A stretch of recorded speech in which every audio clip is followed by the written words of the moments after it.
really hope Aucklanders will engage with this. I won't spend too much time on this point, but our registration packages, we are still on sale. We're on sale through till the first week of March. Many sports are selling out. If you'd like to know more about those, I'm very happy to go into detail later. And then the final thing is, and many of you have been phenomenal in helping us with this over the last few years, but you've got a huge number of networks and connections. Your support in helping us spread the word far and wide would be greatly appreciated.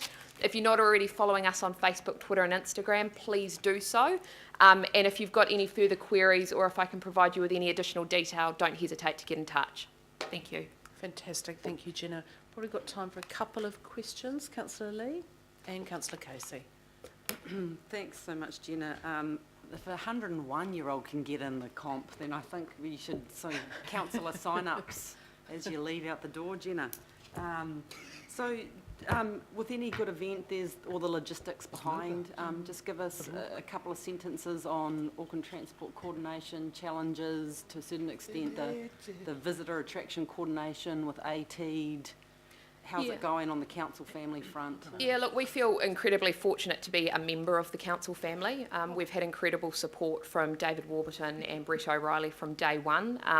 Likewise, Stephen Town and Dean, we feel we've got all of the support wrapped around us from a broader agency point of view. It's very much a joined up Auckland approach, which has been great. Thank you. Councillor Casey. Fantastic. Jenna, tell us about the volunteers. Have you got the volunteer army all organised? Yes, so we are working through attracting 4,000 volunteers to support us with delivering the event. We've attracted just over 3,300, so we're still open with registrations, but we've been really delighted with the response so far. Great, thank you. Excellent. Good work. Oh, Member Blair.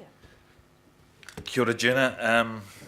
With the success of the Rugby World Cup 2011, Māori was pretty much front and centre and really well expressed throughout that whole World Cup, and the feedback from the visitors was a real key part of their experience here with the marae hosts and the brand of Māori in Auckland. I just noticed through the video it wasn't communicating that well, but can you tell us about, or perhaps present at the IMSB around your plans for Māori during the World Masters Games? Yeah, absolutely. Look, I'd be more than happy to come and provide a specific briefing, but Māori culture is very much at the forefront of what we're doing. We're working incredibly closely with Ngāti Whātua.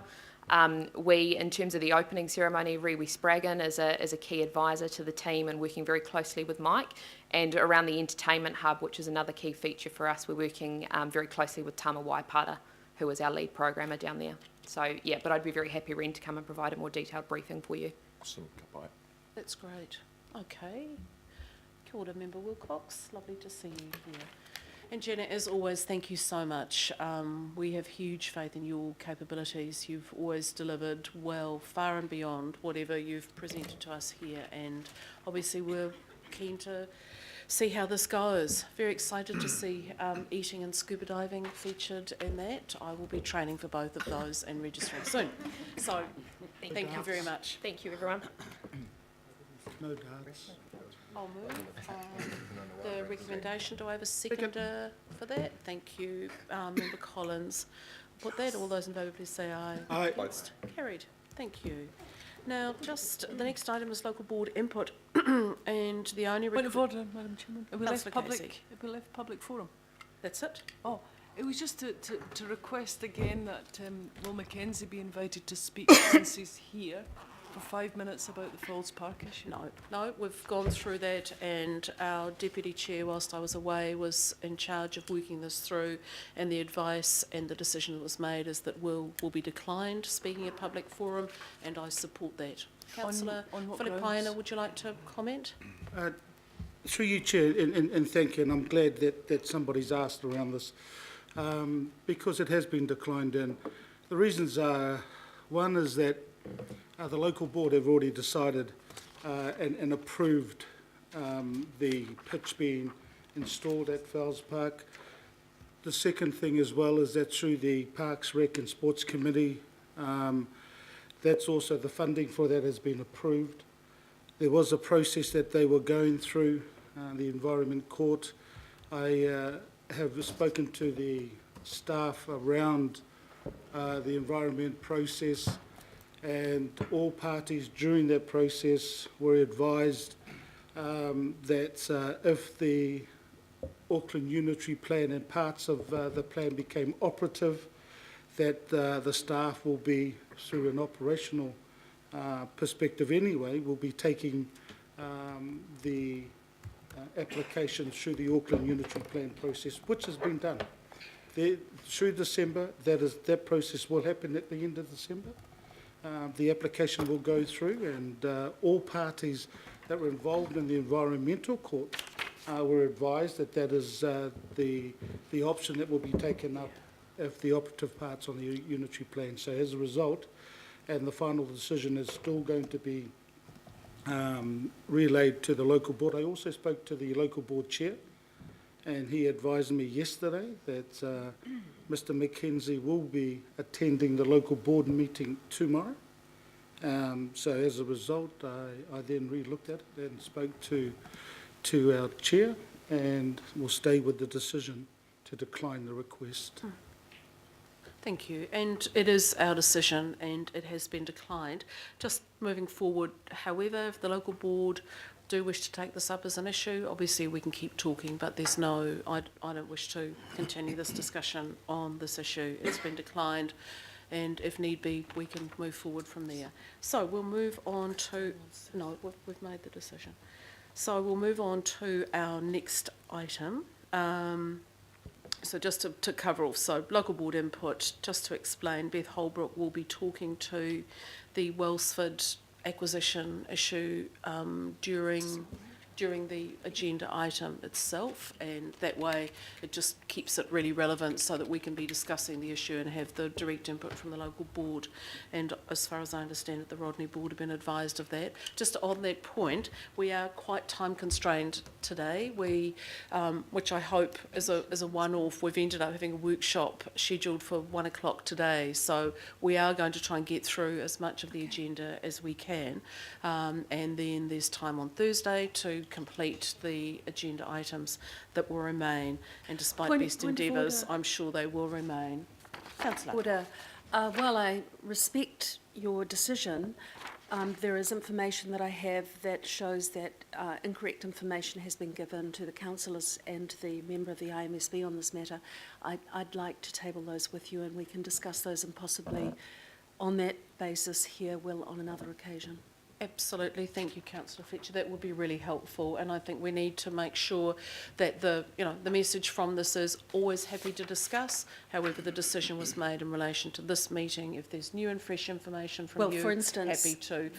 Let's not go into it now. Resource consent was withdrawn, so that is actually factually incorrect. The information we've been given. Let's table that information. Happy to keep the discussion going. Right, so we'll move on to the next item, which is just a quick opportunity for Councillor Filipaina and myself to just outline some of our thinking behind this new committee that's been set up. And I'd just like to take a few minutes to do so. This committee essentially deals with community, economy and environment, and I just want to acknowledge the Mayor and the Mayor's Office for putting together that triple bottom line thinking. Obviously culture sits there and threads through this, so when I talk about triple bottom line, I'm well aware of culture as well, but that's taken as given. So the triple bottom line nature of this committee, I think, was some real forward thinking, and it's certainly, having just come back yesterday from the C40 summit in Mexico, is where the international thinking's at. The clear message at that summit was social equity, the circular economy and sustainable global practice are utterly what the key cities of the world are looking at, and this committee gives us the opportunity to work that through. So I will be reporting back together with John Morrow at the governing body meeting on the C40 summit. But just to underline, when you listen to cities like Paris, London, New York, Mexico, Amsterdam, Copenhagen, Johannesburg, Guangzhou, all talking about that triple bottom line approach to running cities, it would be a bit churlish for us to take any sort of different approach. So we've got a huge opportunity with this committee to do that. luckily over the last 6 years there was some pretty comprehensive work done, and the kind of the tough, gritty, political and slightly divisive work that set up the Auckland plan and then the unitary plan has been done. And through Councillor Lee and Councillor Darby's committee, we've got the opportunity to take that to the next level, and I think that's incredibly exciting and a great opportunity. It was, a pretty tough job chairing that process, and I probably didn't make a lot of friends along the way. So I'm pretty pleased to now be doing the work that actually starts to put the human face, the human context, and the environmental context around all of that hard yakka. So in looking at that, I'm hoping that we can have this committee as a place that is front-focused and forward-focused. As we started with the Auckland Development Committee, I'm not keen on for information items, and in saying that, however, I have asked ATED and RFA to do a bit of an introductory item at this committee, but we'll be pretty focused on reports that make decisions. We're not here to have a chat, and we're not here to simply have a yak about things we like. We're here to govern and make decisions, and to that end I'll maintain the system of information out there via memos and emails to councillors, the IMSB and board members.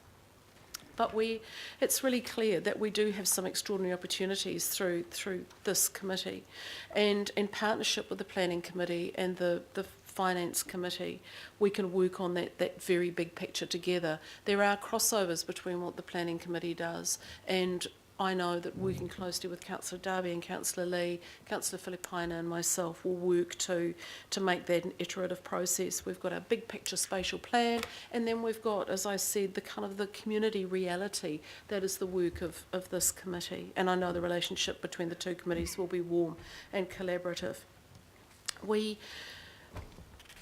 We know that our community is going through some huge challenges, and the Mayor during the election spoke about the issues of how we're viewed as an organisation by our community, and I think one of the things that we haven't done well is tell our stories. So I'm hoping to initiate in this committee a very brief slot and a very clearly timed slot, so it doesn't grow bigger than Ben-Hur, to actually showcase at each meeting the very best of what this organisation is doing by way of innovation and partnership with our community. We need to actually tell our good stories and remind people of the good work that's being done. And on that note, I do just want to hand out a huge bouquet to our waste team. We made it to the finals in 2 areas in C40, and I went along thinking, oh, this is, an international thing. We do a lot of international things. This was a very big gig, believe you me. This is the world stage, and this is pretty big time, and it's where all the cool kids are. And for Auckland to reach the finals for our waterfront development, thank you Panuku, and our approach to community partnership and waste, thank you our Parul, Sud and our waste team. I think that is a pretty awesome thing. So we're doing some very, very good work, and we need to keep that going. Over the next 3 years, I'm really keen that we make sure that the excellent work that all of you are doing in your communities has a chance to shine at this committee. And the key thing, I think, if we're going to end the next 3 years in a much more positive state than we are now, is for our communities to actually feel that we're all working for them. This is not about politics, and it's not about personal achievement, and it's not about what we each do individually. It's actually about the community seeing an appreciable difference in what our work around this table does. And if we're going to build things back, we need to actually make that very, very clear. So in thinking about and looking at these extraordinary mayors that I've had the privilege with spending the last few days with, all of them are people who've stood for something. They haven't stood against something. They've stood for something in their communities. And that, I think, is what's given these people the extraordinary mana on the world stage that they've got. And I think we're capable of stepping up and into that place. So as we turn this new page on this new council, I think it's a huge opportunity to do some good stuff. Basically, this committee can get its teeth into the key challenges of a sustainable future for all our community, ensuring that housing's fit for purpose and livable, and the process by which we achieve our our C40 climate change goals can be done in a way that actually ensures community and social equity. That's the big gig in town. That's what all the cities around the world are doing. They're using climate change as the framework. They're using sustainability as a way of making sure that nobody's left behind and a way of growing the economies of their councils.